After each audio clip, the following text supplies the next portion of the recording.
आज मी तुमच्यासाठी घेऊन आले आहे अगदी पौष्टिक, चविष्ट आणि एनर्जीने भरपूर असे खजूर ड्रायफ्रूट लाडू. हे लाडू इतके मस्त लागतात की एक खाल्ल्यावर दुसरा खायचा मोह आवरणार नाही. सगळ्यात महत्त्वाचं म्हणजे हे लाडू बनवण्यासाठी कोणताही पाक करण्याची गरज नाही. अगदी सोप्या पद्धतीने आणि कमीत कमी वेळामध्ये हे लाडू तयार होतात. आणि सगळ्यात मेन गोष्ट म्हणजेच हे लहान मुलांच्या टिफिनसाठी तर अगदी परफेक्ट रेसिपी आहे. म्हणजेच लहान मुलांपासून ते मोठ्यांपर्यंत सगळेजण आवडीने खातात. चला तर मग अजिबात वेळ न घालवता लाडू करायला सुरुवात करूयात. तर सर्वात आधी घरातील कुठल्याही एका वाटीने आपल्याला हे संपूर्ण जे प्रमाण आहे ना तर ते घ्यायचं आहे. इथं मी 1 वाटी भरून काजू, 1 वाटी बदाम, अर्धा वाटी अक्रोड आणि अर्धा भाग जो आहे ना तर ते काळे मनुका आणि अर्ध्या भागात मी पिवळ्या मनुका घालून घेतलेले आहेत. आणि त्यासोबतच ना मी इथं 4 प्रकारच्या सीड्सचा सुद्धा वापर केलेला आहे. मगज बी, त्यानंतर सनफ्लावर सीड्स, पंपकिन सीड्स आणि वॉटरमेलन सीड्स. आणि त्यासोबतच मी इथे एक छोटं वाटी खोबरंसुद्धा घेतलेलं आहे. तर यापैकी तुमच्याकडे जर कुठली बी नसेल तर तुम्ही ती स्किप केली तरीसुद्धा चालेल. पण शक्यतो ना कुठल्याही जवळच्या किराणा मालाच्या ज्या ठिकाणी आपल्याला लाडूचं सर्व सामान मिळतं त्या ठिकाणी आपल्याला हे सर्व सामान मिळून जातं. त्यानंतर आता इथं बघा मी ना सुरीच्या मदतीने काजू, बदाम आणि खोबरं जे आहे ना तर ते खिसणीवरती बारीक छान असं खिसून घेतलेलं आहे. आता हे काजू बदाम बारीक करण्यासाठी सुद्धा ना आपल्याकडे जर तुमच्याकडे जर मिक्सर जे आहे ना फूड प्रोसेसरचं असेल ना तर त्यामध्ये अशा प्रकारे ॲटोमॅटिक म्हणजे त्यानंतर जर तुम्ही त्यामध्ये फिरवलं ना तर ते कट करण्याची सुद्धा अजिबात गरज पडत नाही. तर मी इथं सुरीनेच हे सर्व कट करून घेतलेलं आहे. आणि सोबतच मी इथं ना डेट्स म्हणजेच आपले जे खजूर असतात तर ते घेतलेले आहे. आणि हे मी खजूर ना विथ सीडवाले घेतलेले आहेत. कारण की त्या सीड काय फरक आहे ना तर ते मी तुम्हाला व्हिडिओच्या शेवटी सांगते की आपण सीडवाले खजूर का घ्यायला हवेत त्यामुळे. तर सर्वात आधी इथं मी ना आता एका पॅनमध्ये हे पॅन आहे ना थोडंसं वजनाला हलकंच आहे, पटापट छान असं भाजलं जावं त्यासाठी मी हलक्याच वजनाचं पॅन घेतलं आहे. त्यामध्ये थोडंसं तूप घातलं आणि आता बदाम जे कापून घेतलेले होतेत ना तर ते त्यामध्ये टाकून घेतले. तर आता हे संपूर्ण जे आहे ना तर ते आपल्याला छान असं एक एक करून परतवून घ्यायचं आहे. म्हणजेच काय होईल की सगळे जिन्नस जर आपण एकत्रच भाजून घेतलेत ना तर ते कमी जास्त असे भाजले जातात. कारण की कोणत्या पदार्थाला जास्त कमी असं भाजावं लागतं ना तर त्यामुळे एक एक करून आपल्याला हे भाजून घ्यायचं आहे. सुरुवातीला मी थोडंसं पॅनमध्ये तूप जास्त घातलं, नंतर जसं जसं आपले एक एक पदार्थ छान असे भाजले जातील ना तर तूपसुद्धा आपल्याला थोडं थोडंच टाकावं लागेल. कारण ह्या लाडूंना ना खूप जास्त तुपाची सुद्धा अजिबात गरज नसते. एक 2 ते 3 मिनिटामध्ये ना आपले बदाम छान असे भाजले जातात कारण की आपण त्यांना ऑलरेडी छान असं बारीक कट करून घेतलेलं असतं त्यामुळे. तर आता एक मोठ्या परातीमध्ये मी ते बदाम जे आहेत तर ते काढून घेतले. आता परत थोडंसं 1-2 चमचे तूप त्यामध्ये घातलं आणि आता काजूसुद्धा मी भाजून घेणार आहे. तर ही सगळी जी प्रोसेस आहे ना तर ती आपल्याला सेम पद्धतीनेच करायची आहे. खरं तर ना हे लाडू असे आहेत की जरी तुम्ही पहिल्यांदा बनवत असाल ना तर अगदी परफेक्ट आणि चवीलासुद्धा हे लाडू छानच होतील. तर आता इथं बघा काजू जे आहे ना तर ते लगेचच छान असे परतले जातात.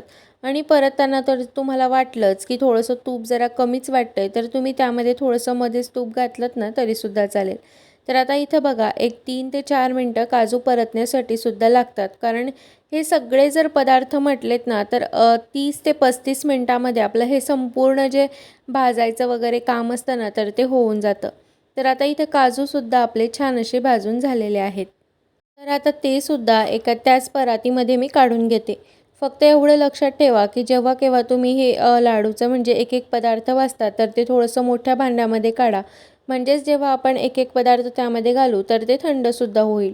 त्यानंतर आता काजू बदाम तर आपले भाजून झालेत. आता परत त्यामध्ये थोडंसं तूप घातलं आणि ज्या सीड्स आहेत ना तर त्या एक एक करून आपण भाजून घेणार आहोत. सीड्ससुद्धा शक्यतो ना एक एक करूनच भाजून घ्यायच्या कारण की कुठल्या सीड्स जाड असतात, कुठल्या बारीक असतात. त्यामुळे सीड्स भाजायला ना खरं तर जास्त वेळ लागत नाही. फक्त 2 मिनिटामध्येच या सीड्स ज्या आहेत तर त्या छान अशा भाजल्या जातात. तर आता इथं बघा आपल्या सीड्ससुद्धा छान अशा भाजल्या गेल्या आहेत. तर आता जे मस्क मिलन असतं म्हणजे आपलं जे डांगर असतं तर त्याच्या बियासुद्धा तुम्ही जर डांगर खाल्ल्यानंतर जर त्या बिया धुवून छान वाळवून जरी ठेवल्यात ना आणि ह्या लाडूमध्ये जरी वापरल्यात ना तरीसुद्धा चालेल. त्यानंतर ह्या ज्या आहेत ना तर ह्या आपल्या भोपळ्याच्या बिया आहेत. तर ह्या बिया तर आपल्याला मला तर नाही वाटत पण आपण ह्या ज्या आहेत ना, म्हणजे प्रत्येकी जर ना तुम्ही डीमार्टमध्ये वगैरे गेलात ना, तर तुम्हाला या ₹100च्या जवळपास 200 ते 250 ग्रॅम मिळतील.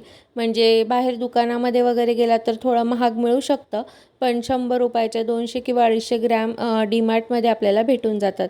तर आता इथं ना मी ह्या दोघी सीड्स एकत्रच करून घेतल्या आणि ह्या छान अशा मी परतवून घेणार आहे. म्हणजे मी काय केलं, थोडंसं आधी त्या पंपकिन सीड्स ज्या आहेत भोपळ्याच्या, तर त्या परतवून घेतल्या आणि त्याच्यानंतर मग त्यामध्ये घातल्या दुसऱ्या. आता परत थोडंसं तूप घालायचं. आता हे जे आहे ना, तर एक-एक करून आपल्याला ही संपूर्ण जी प्रोसेस आहे ना, तर ती अशाच प्रकारे करून घ्यायची आहे. म्हणजेच लाडू बनवायचे म्हटले ना, की फक्त एक मेन काम असतं, ते म्हणजेच हे सगळे पदार्थ छान असे भाजाभाजी करायचं. आणि त्यामध्ये ना सगळ्यात मेन म्हणजेच काजू, बदाम जर तुम्ही माझ्यासारखे छान अशी चॉप केलेत ना, एक-एक करून सुरीने, तर मग तुम्हाला थोडासा आणखी जास्त वेळ लागू शकतो. पण तुमच्याकडे जर फूड प्रोसेसर असेल, तर मग त्यामध्ये अगदी इझिली हे तुमचे काजू, बदाम छान असे बारीक होतात. आणि अक्रोड आहे ना, खरं तर म्हणजे असे काही कापायची वगैरे गरज पडत नाही. मी हाताच्याच मदतीने ना त्यांना थोडेसे असे बारीक-बारीक तुकडे केले, तर त्याचे तुकडे जे आहेत ना, तर ते अगदी इझिली झालेत. म्हणजे अक्रोड कापायची वगैरे काही गरज पडत नाही. आणि हे ना, हे सुद्धा मी त्यामध्ये थोडंसं तूप घातलं आणि परत हे छान असे 3 ते 4 मिनटं भाजून घेतले. म्हणजे खरं तर ना, आपल्याला काजू, बदाम आणि अक्रोड हे जे आहे ना, तर हे जास्त वेळ आपल्याला भाजण्यासाठी थोडासा लागतो. 5-5 मिनटं धरून घ्या. छान असं सतत हलवत, परतवून घ्यायचे. आता इथे थोडंसं मला तूप कमी वाटलं, त्यामुळे मी तूप त्यामध्ये थोडंसं घातलं. तूप आहे ना, यामध्ये अजून खूप जास्त घालायचं नाही, कारण की आपण त्यामध्ये खजूरसुद्धा घालणार आहोत. त्यामुळे ऑलरेडी त्याला भरपूर असा चिकटपणासुद्धा येतो त्यामुळे. आता सगळ्यात शेवटी मी दोघी प्रकारच्या ज्या मनुका आहेत, तर त्या मी त्यामध्ये घालणार आहे. तर त्यासुद्धा आपल्याला एक ह्या मनुका ज्या आहेत ना, तर त्या खूप जास्त परतवायच्या नाही. नाहीतर मग त्यांना एक वेगळा कलर येतो आणि चवसुद्धा त्यांची बदलते त्यामुळे. फक्त 2 मिनिट आपल्याला ह्या तुपामध्ये छान अशा भाजून घ्यायच्या आहेत. तर इथं बघा आता मनुकासुद्धा आपल्या छान अशा भाजल्या गेल्या आहेत, तर त्यांनासुद्धा काढून घेऊयात. आता परत पॅनमध्ये मी तूप घातलं आणि खोबऱ्याचा जो किस आहे ना, तर तो सुद्धा आपण त्यामध्ये भाजून घेणार आहोत. खरं तर ना, तुम्ही लाडूला, कोणत्याही लाडूला जर खोबऱ्याचा खीस वापरत असाल ना, तर खोबऱ्याचा किस सगळ्यात व्यवस्थित भाजणं इम्पॉर्टंट असतं. कारण की जर तुम्ही खोबऱ्याचा किस छान असा व्यवस्थित भाजला नाही, म्हणजे थोडासा असा गोल्डन ब्राऊन कलर येईपर्यंत, तर मग काय होईल की लाडू जे आहेत ना, तर ते थोड्या दिवसांनी त्यांचा वास यायला सुरुवात होते. म्हणजे खराब स्मेल असा येतो आणि खराब झाल्यासारखे वाटतात. त्यामुळे सगळ्यात व्यवस्थित ना आपल्याला खोबरं छान असं भाजून घ्यायचं आहे. तर आता इथं बघा ह्या सगळ्या सीड्स, काजू, बदाम, अक्रोड हे जे आहेत ना, तर हे छान असे भाजून घेतलेले आहेत. आता तुम्ही म्हणाल इथे तर मनुका दिसतच नाही आहे. तर मी मनुका ना एका बाजूच्या वाटीमध्ये त्या काढून घेतलेल्या आहेत. कारण की ज्यावेळेस आपण लाडू बांधू, तर त्यावेळेस आपल्याला त्या एक-एक करून त्यामध्ये घ्यायच्या आहेत. आता इथं खोबरंसुद्धा छान थंड झालं. आता हे मिक्सरमधून छान असं बारीक फिरवून घेऊ. तुम्हाला जर असंच आवडत असेल ना, तर तुम्ही तसं टाकलं तरीसुद्धा चालेल. तर इथं बघा मी छान अशी बारीक पावडर त्याची करून घेतली आणि आता ह्या सगळ्या मिश्रणामध्ये मी त्यामध्ये त्याला घालून घेते. तर आपण आहे ना एक-एक पदार्थ भाजतो, तर तोपर्यंत हे सगळे जे जिन्नस आहेत म्हणजे काजू, बदाम, अक्रोड, बाकी सगळ्या सीड्स ज्या आहेत ना, तर त्या ऑलमोस्ट थंड होऊन जातात. त्यामुळे ना यांना आपल्याला काही वेगळं थंड वगैरे करण्याची अजिबात गरज पडत नाही. आता सगळ्यात मेन गोष्ट म्हणजेच हे खजूर. तर खजूर मी का घेतले, तर हे खजूर मी ना व्यवस्थित छान असे सोलून घेतलेले आहेत. आता एक-एक करून त्याला एका 2 बॅचमध्ये ना मी याला छान असं बारीक करून घेते, मिक्सरमधनं फिरवून घेते किंवा तुम्ही एकदम त्याला बारीक जरी चॉप केलंत ना तरीसुद्धा चालेल. तर इथं बघा मी संपूर्ण जी खजूर आहे ना, तर ती छान अशी मी घेतलेली आहे मिक्सरमधून फिरवून. खूप जास्त फिरवण्याची गरज पडत नाही. फक्त एक चालू बंद करून 1 ते 2 मिनिट जरी फिरवलंत ना तरीसुद्धा चालेल. तर आता इथं ना खजूरसुद्धा आपल्याला छान अशी तुपामध्ये परतवून घ्यायची आहे. तर त्यासाठी मी ही खजूरसुद्धा 2 बॅचमध्ये छान अशी परतवून घेणार आहे. कारण की काय होईल, खजूर एकदम जर त्यामध्ये घातली ना, तर परतवायला थोडासा त्रास होतो. म्हणजे हात थोडासा दुखल्यासारखा होऊ शकतो. त्यामुळे ना म्हणजेच जास्त त्रास नको, कारण की आपल्याला झटपटसुद्धा हे लाडू बनवायचे आणि त्राससुद्धा नको आहे. तर बघा आता इथे मी ना एक खजूर आहे ना जवळपास 3 ते 4 मिनिटामध्ये छान अशी तुपामध्ये भाजली जाते. ती खजूर मी काढून घेतली आणि आता परत दुसऱ्या बॅच जी आहे ना, तर तीसुद्धा मी यामध्ये टाकून छान अशी भाजून घेते. तर ॲटोमॅटिक ना तूप खजूर जी आहे ना, तर ती परतली गेली तेव्हा कसं समजायचं की तूप आहे ना, ती छान अशी सोडायला सुरुवात करते साईडने आणि चमच्यालासुद्धा अजिबात अशी चिटकत नाही. बघा आता कशी चिपकते ना, तर तशी अजिबातही चिपकत नाही. हळूहळू बघा आता कढईपासून पण सुटायला सुरुवात होते आणि चमच्यालासुद्धा खूप जास्त अशी चिपकत नाही. आणि खरं म्हणजे मेन कारण आहे ना, आपण जी खजूर जी आहे तर ती बियांवाली का घेतली? तर मेन गोष्ट अशी असते ना, की ज्यावेळेस आपण सीडलेस खजूर वापरतो ना, तर तिला जो चिकटपणा असतो ना, तर तो खूप कमी असतो. आणि मग त्यावेळेस काय होतं, की हे जे आपले खजूर ड्रायफ्रुट्स वगैरे सीड्स जे आहेत ना, तर तेवढे छान असे त्यामध्ये मिक्स होत नाही. आणि प्लस आपल्याला ज्यावेळेस आपण लाडू वगैरे बांधतो, तर त्यावेळेस खूप जास्त असा त्रास होतो. तर आता इथं बघा, ती संपूर्ण खजूर आहे ना, थोडंसं आपल्याला हाताला गरम सहन होईल एवढी थंड होऊ द्यायची आणि त्यानंतर जे बाकीचे आपले ड्रायफ्रुट्स आणि सीड्स आहेत ना, तर ते त्यामध्ये टाकून घ्यायचे. अशा प्रकारे ना आपल्याला हातानेच हे संपूर्ण व्यवस्थित मिक्स करून घ्यायचं आहे. तर व्हिडिओत दाखवल्याप्रमाणे ना आपल्याला हे संपूर्ण जे मिश्रण आहे ना, तर ते व्यवस्थित मिक्स करून घ्यायचं आहे. संपूर्ण खालीवर मिश्रण केलं की छान असे जे सगळे ड्रायफ्रूट्स, सीड्स जे आहेत ना, तर ते छान असे मिक्स होतात. हळूहळू तुम्हाला ना याचा कलरसुद्धा थोडासा चेंज झालेला दिसेल आणि ना म्हणजे आपण जसं मिक्स करत चालतो ना, तर त्यानुसार.